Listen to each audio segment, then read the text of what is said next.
Talvez você já tenha dito essa frase em algum momento da sua vida. Não precisamos de muito para sermos felizes. Mas o que realmente o faz feliz?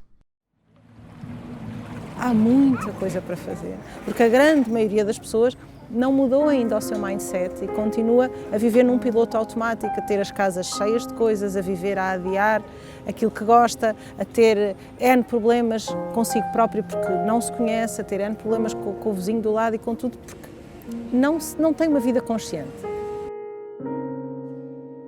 Nós vivemos em um mundo que valoriza muito o ter no lugar do ser, né? E quando a gente resolve viver uma vida minimalista, na verdade, o que a gente faz é ir na contramão desse caminho.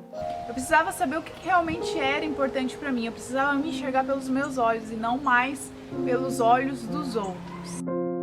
Se eu não dissesse para mim mesmo o que era importante para mim, outras pessoas iam dizer e eu ia continuar gastando mais dinheiro do que eu podia e devia. E aí eu conheci o minimalismo e essa leveza, a simplicidade, a praticidade de levar as coisas, justamente porque são só coisas e a gente não precisa ter tanto.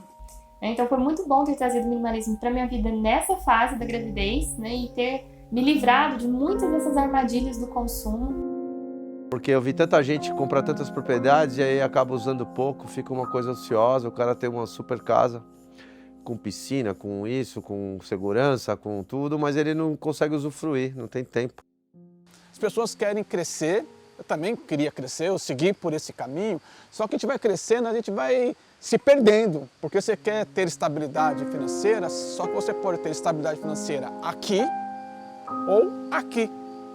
Aquilo que eu tenho que fazer para ter determinadas coisas, valerá a pena esse meu esforço, esse meu empenho? É assim tão importante ter essas coisas?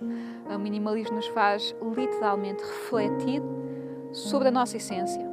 Eu aceito que me chamem minimalista porque eu tenho um modo minimalista de viver. Mas eu sou o Paulo, eu não sou o minimalista. É um momento ideal para eu simplificar minha vida. Porque quando você chega num ponto que você está meio que incomodada com a tua vida atual, está começando a virar chavinha.